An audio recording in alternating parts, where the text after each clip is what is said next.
मध्य प्रदेश विधानसभा चुनाव के नतीजों से साफ है कि बीजेपी को बहुमत मिल रहा है। राज्य में एक बार फिर बीजेपी की सरकार बनने की तैयारी भी शुरू हो गई है। यहाँ सवाल यह उठता है कि यदि राज्य में फिर से बीजेपी की सरकार बनने जा रही है तो क्या यह जीत मुख्यमंत्री शिवराज सिंह चौहान की मानी जाएगी। साथ ही यह समझना भी जरूरी है कि वे कौन से मुद्दे थे जिन्होंने पार्टी को फिर से राज्य में काबिज कराया है। क्या प्रदेश के लोकप्रिय मुख्यमंत्री शिवराज सिंह चौहान भारी पड़े हैं या मोदी मैजिक और शाह नड्डा की रणनीति काम आई है। सबसे पहले बात करते हैं शिवराज सिंह चौहान की। चुनावों में मुख्यमंत्री शिवराज सिंह चौहान ने अकेले ही फ्रंट फुट पर बैटिंग की। उन्होंने 160 से ज्यादा रैलियां की। इन रैलियों के जरिए पार्टी पर दावेदारी को लेकर वे दबाव भी बनाते दिखे। जब वे मन से सवाल करते थे कि मुझे फिर से सीएम या मुख्यमंत्री बनना चाहिए या नहीं, तो इसका असर भी यह जरूर हुआ कि आखिर वक्त में पार्टी के बड़े नेताओं ने उनकी योजनाओं, खासकर लाडली का जिक्र करना शुरू कर दिया। बीजेपी ने पूरा चुनाव शिवराज सरकार की लाडली बहना योजना को केंद्र में रखकर लड़ा। हालांकि पार्टी नेतृत्व उन्हें सीएम बनाए जाने के नाम पर चुप्पी साधे रखा, क्योंकि कई सियासी पंडितों ने शिवराज सिंह चौहान के लिए राज्य में एंटी इनकम्बेंसी होने की भविष्यवाणी कर दी थी। राजनीति के जानकारों के मुताबिक मध्य प्रदेश में बीजेपी की बम्पर जीत की सबसे बड़ी वजह शिवराज सिंह चौहान की लाडली बहना योजना है, जिससे करोड़ों महिलाओं को फायदा मिला। राजनीतिक विश्लेषक उनकी लाडली बहना योजना को इस चुनाव का सबसे बड़ा फैक्टर मानते हैं। चुनाव के पहले लाडली बहना योजना की 6 किस्तें प्रदेश की महिलाओं को मिली। इससे राज्य की महिलाओं ने बीजेपी सरकार के पक्ष में बढ़ चढ़कर मतदान किया। वहीं शिवराज सिंह चौहान भी चुनावी सभाओं में खुद को मामा की तरह पेश करते रहे और वे जनता को इस बात के लिए डराते रहे कि वे महिलाओं के भाई हैं और अगर बीजेपी सत्ता में वापस नहीं आई तो लाडली बहना योजना बंद हो सकती है। वहीं मध्य प्रदेश की जीत के पीछे मोदी मैजिक को भी एक बड़ा फैक्टर माना जा रहा है। 2019 के लोकसभा चुनाव में भी बीजेपी ने मोदी फैक्टर के दम पर राज्य में बेहतरीन प्रदर्शन किया था।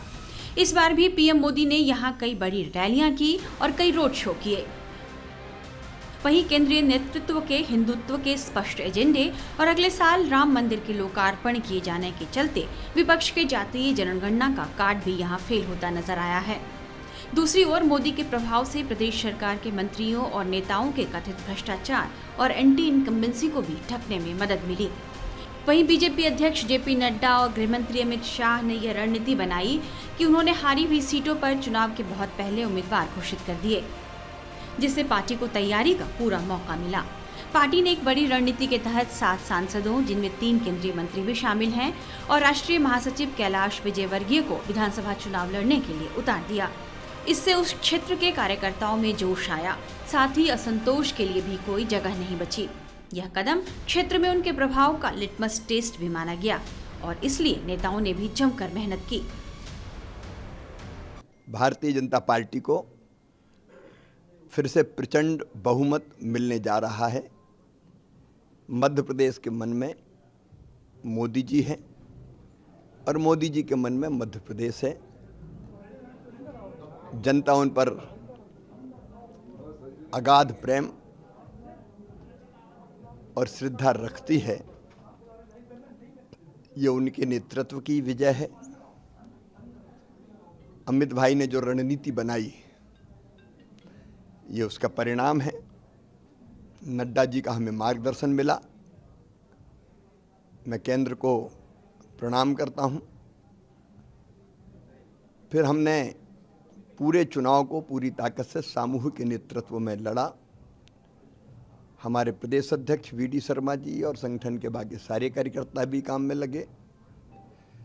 और सबसे बड़ी एक बात और है कि डबल इंजन की सरकार, नरेंद्र मोदी जी का आशीर्वाद सदैव मध्य प्रदेश को मिला, तो केंद्र सरकार की योजनाओं का भी आदर्श क्रियान्वयन हमने मध्य प्रदेश में किया।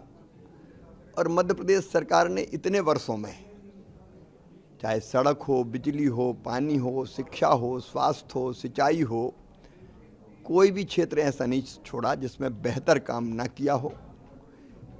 ये एक दिन में परिणाम नहीं आता, लगातार बेहतर काम करने के कारण परिणाम आता है। और महिला सशक्तिकरण के लिए लाडली बहना योजना एक कड़ी थी, अगली कड़ी। लाडली लक्ष्मी, कन्या विवाह, रिजर्वेशन महिलाओं को बहनों को, ऐसी श्रृंखला थी। उसकी एक अगली कड़ी थी लाडली बहना। हालांकि यह सवाल अब भी कायम है कि मध्य प्रदेश में बीजेपी की सरकार का सीएम चेहरा कौन होगा। खास तौर से सीएम शिवराज सिंह चौहान और उनके समर्थकों को यही सवाल सबसे ज्यादा सता रहा है कि चौहान सीएम की कुर्सी पर बैठेंगे या नहीं। पार्टी ने अभी तक तो यह तय नहीं किया है कि बीजेपी की सरकार बनने पर सीएम किसे बनाया जाए। लिहाजा शिवराज सिंह को इस बार सीएम की कुर्सी मिलेगी या नहीं, इसे लेकर फिलहाल कुछ नहीं कहा जा सकता। टाइम्स नाउ नवभारत डिजिटल की रिपोर्ट।